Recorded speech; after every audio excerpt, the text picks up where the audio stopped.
Now we would like to begin with introductions, beginning with Julia Caddy to my right. First of all, it's Julia Caddy, but no worries. So I am a student at McGill University. Yes, I know it's in Montreal, not technically in Ontario, but I do work with a lot of peers and have a lot of experience that has enabled me to speak and have experience and knowledge about the topic. So I come to this panel from kind of 3 points of view. On one hand, I am somebody with lived experience with mental illness. I'm also a student who is amongst the campus population basically 24/7 and experiencing what's going on. And then I'm also a mental health advocate. I work with jack.org, Kids Help Phone, and as well as the Alberta Children's Hospital Foundation. And also the Students in Mind conference, which I will talk about in some of my answers. So yeah, thank you guys for being here. Hi, everybody. My name is Matthew. I'm Vice President Internal Affairs at the Student Society of McGill University. So that is essentially McGill's student government and student union. I also serve as co-chair of Kids Help Phone's National Youth Council, and I'm also on the board of directors at Kids Help Phone. And then I also serve on the National Youth Council for Access Open Minds, which is a national research project, and on the National Youth Action Committee for the Center for Addiction and Mental Health. So I come at it from both the student union's perspective as well as on several different youth councils that work with different charities and organizations in Canada on mental health issues. Hi everyone, I am Megan Vid Massenhoven and I'm the Outreach Manager for Good to Talk. So I think I've met a few of you over the years several times. Thank you for welcoming to your campuses and working with Good to Talk, which you may have heard mentioned by the minister this morning already. If you're not familiar, it's the first time you're hearing about it. Good to Talk is a post-secondary helpline for university and college students in Ontario. So prior to working on Good to Talk's outreach and marketing, I was at Carleton University. Go Team Carleton? Okay, yay, there's a few, thanks. So basically I support visiting campuses and participating in any of your mental health or wellness related events. And as well, we work with student volunteers on campus to kind of continue growing the Good to Talk program and how we're reaching out to students. All right, thank you so much, Julia, Matthew, and Megan. Now to begin with our first question, from your perspective, what is the state of the current mental health environment on post-secondary campuses? I'll start this one off. As I said, I come to this panel as somebody with lived experience who has personally experienced the prevalence of mental illness on campus, but also by observing my peers, both in residence and as I've progressed through school. What I've been able to see is that there ultimately is both a high prevalence of mental illness, but also a high prevalence of just mental distress in general. So even if students are not diagnosed with a mental illness, there's a lot of stress, there's a lot of pressure that is ending in students not knowing where to go for help, which obviously we'll talk more on. And part of this mental distress, beyond the pressures and such that are creating it, is the fact that although we are having an increased conversation around mental health on campus, I believe that there is still a low level of mental health literacy on campus. So essentially, this means that although people are talking about mental health, the vocabulary that they're using and the things they're able to say to their peers and to themselves don't come from an educated place or a place that is conducive of support and well-being. In addition to that, one thing I've noticed on campus is although there is an increasing movement on campuses to advocate for mental health and to have events, to have outreach activities, there's also a very resistant engagement. And what I mean by that is not that students have a negative response necessarily, but rather that students have so many things calling for their attention. And what we've found in the groups I work with is that it can be so hard to get students to buy into what we're talking about and to really bring these messages home and prove to them that they're important and that they need to be focused on. So from my point of view, that kind of is a picture of what mental health looks like on campus right now. As we all know, there are a few places that require strong mental health services as much as college university campuses. And that's because you have 18-year-olds, 19-year-olds often leaving home, going into a new environment. They have a new rigorous curriculum that can be a huge step up from high school. And many of them feel alone in this context. But we see across the country, students report that the mental health services aren't meeting their needs. It's very rare you see a place where students say, oh, the services do everything that I need them to do. It's a perfect situation. So why do we see this kind of situation on campuses? And there are many, many reasons. I think there are two big ones that I want to focus on here. And the first is that mental health services often simply aren't robust enough. And that can be both the problem of not having enough resources allocated to them, and then also poor resource allocation generally. There might be funding there, but is it being used properly? Is it being used for services that students really need, or is it being used for what university administrators think students need? And then a lot of students just don't know that the resources exist in the first place. Sometimes I have my friends complain about the lack of resources on campus, but I know that there's a service there that they can go and access, but they just don't know it exists. They don't know how to access it. The whole system can be so complicated they don't even know where to start. So that can be a huge problem as well. The lack of mental health literacy, as Julia mentioned, and the toxic stigma associated with it still are prevalent. We think that the conversation is changing. It really is changing for sure, but it's not at a point yet where it's developed to the extent that students really know how to speak in the language of mental health, where students feel that the stigma is eradicated. It's still very much there and potent. Many people succumb to that stigma, and they don't think that they need to work on their mental health, because a lot of people view it as, oh, I'm in crisis, now I'll go access services, versus the reality is that you need to constantly be working on your mental health. It's something you maintain, not that you just fix once you get to a breaking point. I've had many friends who have dropped out of university, who have breakdowns regularly, and some have mental illness, which is exacerbated by the pressure of university. So it's a really, really tough spot right now. There definitely is a problem. And as I said, I think the solution is twofold. First is improving the services that do exist, whether that be adding more financial resources, logistical resources, reallocating resources. And the second is improving the literacy, reducing the stigma, and the education of what resources currently do exist. Awesome, thank you. So yeah, the one other thing that we would add to that from I guess the non-sort of student perspective or from a community partnership. So our helpline that has been around now for almost exactly 5 years, we just had sort of our 5-year anniversary. We've seen on average roughly about 2,000 calls a month in the last 5 years. So when we first started, we anticipated maybe it'll be like 600. We're working with partners that have provided helpline services to youth for several years. So what do they see? And that was our expectation. And so very quickly we saw like 3 to 4 times as many as we anticipated. And so we had to grow and adjust to meet that service demand. And so from a sort of statistical perspective, the top topics we see very regularly month to month have stayed consistent almost that entire 5 years, which are anxiety, depression, and breakups, which I think is always maybe a third one that surprises people, that it's not just their own individual experience, but relationships and relationship breakdowns. And 2017 was actually also the first year that Good to Talk saw suicide and suicidal ideation break into our top 5 call topics throughout the year.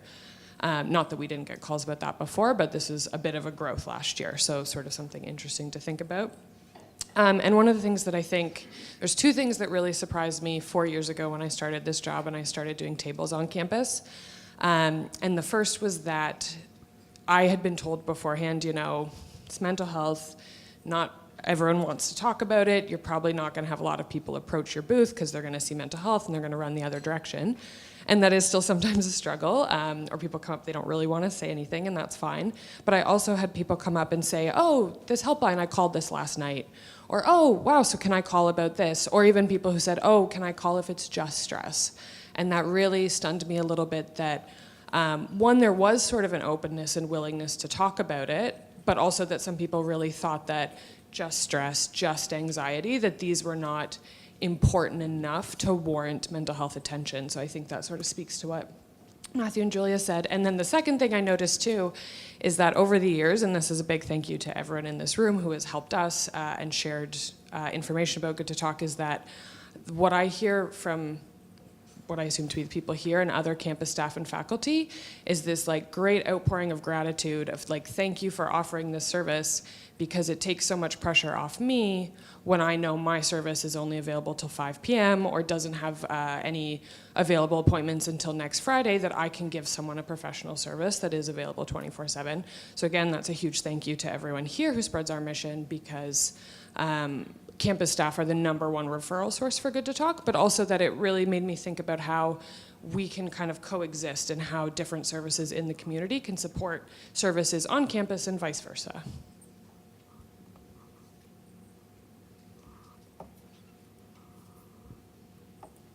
What action can students take to fill the gaps / address their own mental health?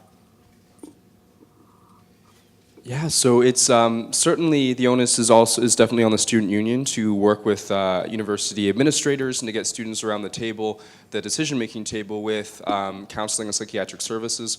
But that can be very slow change. It takes a long time to affect change in that way. There are many logistical and financial barriers that you have to overcome to do that. So what we see is that students have to take mental health often into their own hands. That could be students, doing things that are good for themselves in terms of their mental health, but it can also be helping other students with resources. So SMU, Student Union at McGill, has a lot of different services they provide, our students provide for other students. So I want to touch on some of those. We have the Peer Support Center, for example, which is, as the name suggests, a group of students at McGill who have office hours that can meet with students anonymously, free, confidentially. We have Nightline, which is a similar service, but it's a phone service that is active every night from, I think it's 6 p.m. to 2 or 3 a.m. That's a service for all students to use anonymously, free, and they can get advice from other students, which sometimes can be a benefit for them if they don't want to go and seek out a formal counseling appointment per se. We have SACOMS, the Sexual Assault Center of McGill Student Society, which is, of course, a resource for students who have been victims or who have experienced sexual assault, rather, to talk to somebody else on this as a peer and to see what options they have. It's very non-directional. It can be a really great service for many people on campus.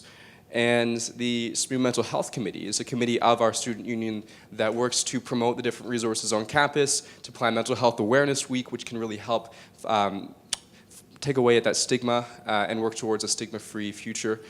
So those are some examples of different student resources. Yeah, I'll add on my part to that. First of all, I'd like to acknowledge that as somebody with lived experience, I will admit there is a lot of systemic and institutional change that needs to happen on campus. That is the reality. But as an advocate, what I have been choosing to focus on is, okay, maybe there's a gap right now. There is a gap right now. And even if institutions are doing what they can to change it, it takes time. But our student needs can't be put on hold. So as an advocate, what I aim to do is figure out how can we address the issues we're facing right now by using our power as students. And I kind of think that as students, our superpower, so to speak, is that we can relate to people and we can integrate with them. And this can really get that mental health messaging to more people and more at the base of things, as opposed to just messages being thrown over their head or services that seem inaccessible. So as a student, I think our job is to really work from the bottom up, and that can be powerful in addition to and while we're waiting for institutional services to catch up. And so when it comes to, okay, what can students do? I think our role largely is about taking the proactive route. And what I mean by that is that we can work on prevention and promotion. And when it comes to that, I kind of break it down into three things we can work on. So the one is attitudes, 2 is knowledge, and 3 is skills. And so I'll give a couple examples of those.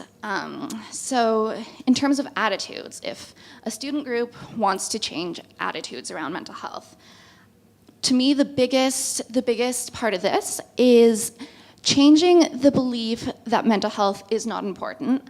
And for a lot of university students, that means changing the idea that burnout and exhaustion is glorified. As I'm sure many of you have seen in students or have heard, there's a common trend of people almost competing of who can sleep less, who can eat less. I haven't eaten since Tuesday. And this mindset of not prioritizing mental well-being is keeping students stuck in their poor mental health. And so we have to address that attitude if we want to see change in the mental health realities on campus.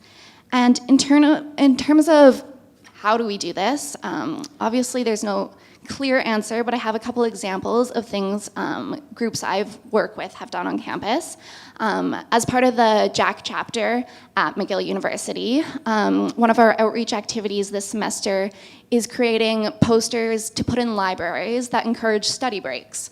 The idea being that we encourage the idea that, okay, you're studying, that's a lot of pressure, but it's also important that you take a second and care for yourself. Because a lot of students are missing out on that reminder, and we can actively give them that reminder, so let's do it.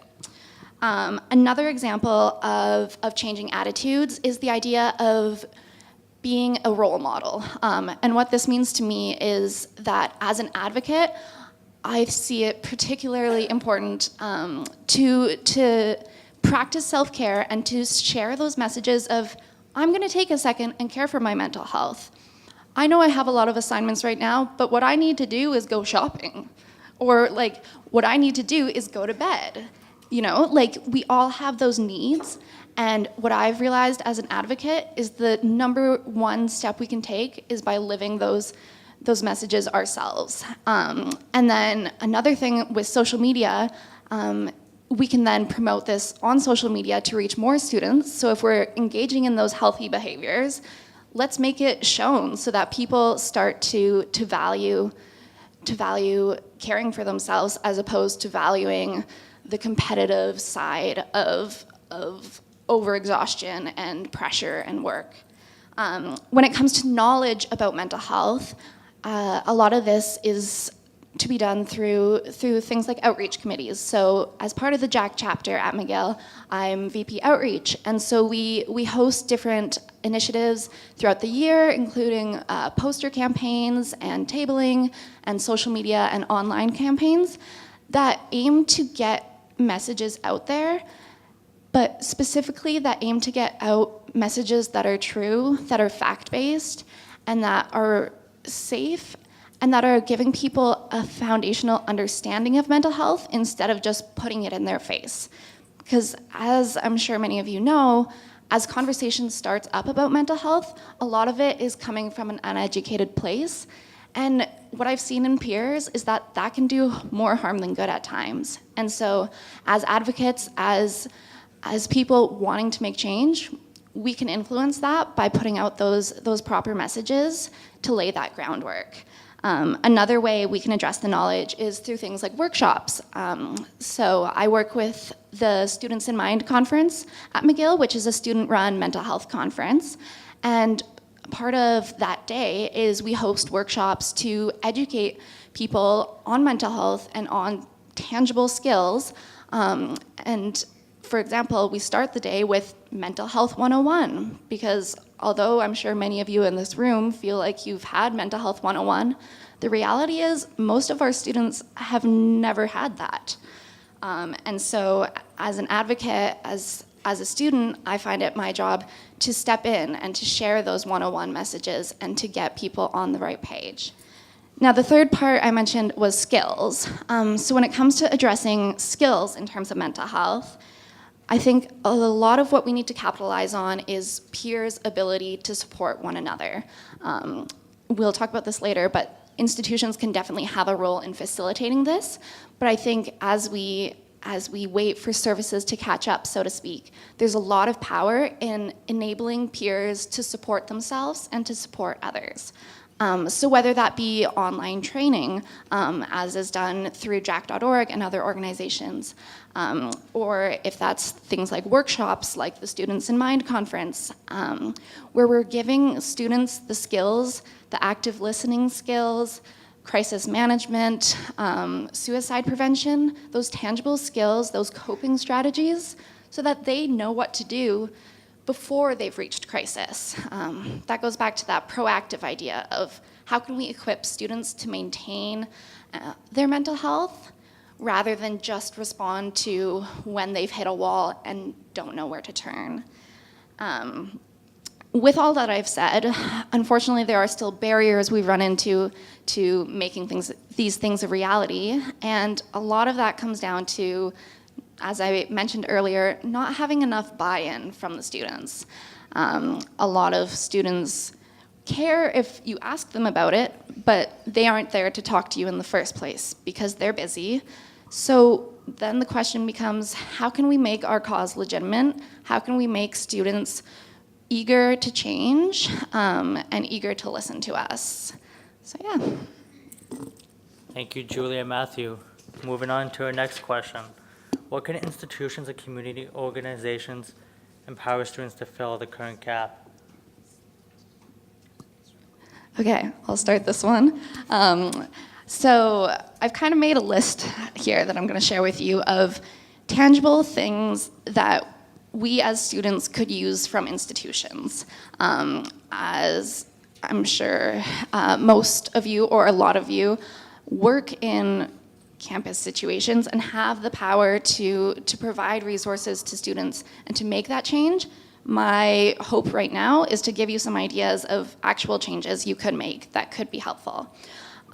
So in general, the idea of partnerships is number one, in my opinion. The reason for this is that students have a lot of power to make change, but they don't always have the resources. And a lot of times, the administration, they're the ones with the resources. And so we need to collaborate in order to use the legitimacy of the university, but also the power of the students to affect change. Similar to this, we can collaborate for promotion in the sense that students can promote the initiatives that campus administration and faculty are partaking in, and then the campus administration can promote the student initiatives that are happening. A couple other things I'd like to put in your heads, I guess, is the importance of library initiatives. So, for example, at McGill, we've implemented stationary bikes in the libraries. We have a tranquility zone, and overall, we're creating places for study breaks, as well as places for students to feel like they're in a safe space. So creating that physical environment. Along with the physical environment that needs to be created, there's also the academic environment that needs to be created. And obviously there's a lot of institutional change that needs to happen on that part. I think a slightly easier change that can also be done is to provide training to faculty members so that course syllabi and the structure of courses is set up in a way that recognizes student mental health needs and that accommodates them. And then the last thing I'll point out for ideas kind of is the importance of a triage or like navigator role. As I'm sure many of you would agree, campuses aren't always set up to provide all the support students need. But what there can be value in is providing the resources of here's where you can go. And there's a lot of value in playing that role. And so I think a lot more focus should be placed on that. Kind of to sum up, step one, everyone has to decide this is a priority, both students and administration. Step two is there has to be two-way collaboration, both sides giving input and both sides creating output. I'll pass it on to Megan then in the interest of time. I have something briefly to say. Julie and I were comparing notes before this, and her answer was just so fleshed out on this. I said, I don't even want to tackle this question. You take this one, Julia. I just have one thing to add, which is a little anecdotal tip, I guess. McGill has a Reddit presence. Reddit can be sometimes a bit toxic. It can be a place that's not super positive. And students on Reddit, McGill students on Reddit like to complain about administrators, about the mental health services. It can be kind of a negative environment. But one thing that our administration has done to tackle that, the Deputy Provost of Student Life and Learning, which is the highest student-facing position as it relates to life on campus and non-academic issues, he set up a system where students can book 15-minute appointments with him anytime, whenever they like or whenever works for him, just to go and discuss the current situation on campus, to pitch ideas, to have a conversation. And when you meet one-on-one, I know it's tough because none of you have a lot of time, but if you can find time to meet one-on-one with students, that's how you change their minds, that's how you get them on board, and that's how you can convince them that, yes, they can actually make change. They can work in the system that exists to make change on campus. So just a recommendation is to go and try to speak to students one-on-one as much as you can, because that's how you can change minds for students. Awesome. Thank you, both Julie and Matthew and Ben. I guess I'll wrap up a final word since we don't want to run into the next session. And I think we know, speaking about this, that everyone in this room is already, to some degree, invested in campus mental health. And we're excited the next 2 days, too, to learn about all the programs you already do and all the student volunteers and ambassadors you already oversee, because I'm sure there are some of this, you know that students are a great way to reach other students. So kind of to add to that point about like navigation and triage, is that I think one thing that's really powerful is to frame it to your student leaders as figuring out, knowing where to go when you don't know where to go. I think we spend a lot of time talking about, here's the campus counseling center, here's this service, and all the details about that, which is really important. But everyone can only hold so much in their brains at any time, and especially in a very high pressure moment, pulling that out can be really difficult. But knowing who do I ask when I don't know where to go. Obviously, I'm pitching partially my own Good to Talk service, or our own, it's not mine, obviously. But one of the things that I think people don't even actually realize about the Good to Talk helpline is that we do information referrals. So even a staff person or a student could call about their friend and say, I don't know, this person is struggling with this issue. What is there on campus? What is there in the community to help them with this tool? Or as a staff person, if you are seeing a client face-to-face and that person is going to do their co-op in a different city, or they're going home for the summer, and you don't know what services are available in Ottawa or in Timmins or across the province, you can call us and we can tell you that to pass on that information. And I think it's just really important to remember what other services are out there that we can work together on. And then there was one other thing I was going to say. So just empowering students to promote services. And I actually wanted to add in something. We were at a conference a few weeks ago with child helplines around the world. And one of our youth panelists, whose name is Alicia Ramundo, some of you might know her from various youth mental health initiatives, she said something that just popped up in my brain as we were talking, which is, when a young person gives you feedback, that's an act of love. That's something that they believe you're going to hear and trust you to do something with. So it's very easy to hear the kind of criticisms or complaints or troubles and feel like it's all just criticism and, we had that meeting or we had those panels or we did something about that and you're still continuing to criticize it. But every time a young person or a student tells you that information, it's because they believe you want to know it, and so to treat that like the act of love it is, and that's where I would end on that. Thank you so much to our panelists, and thank you so much, everyone, for attending the conference and for listening to our panel. We have run out of time, so if you have any questions for myself or any of our panelists, feel free to approach us at any time over the next 2 days. Thank you again.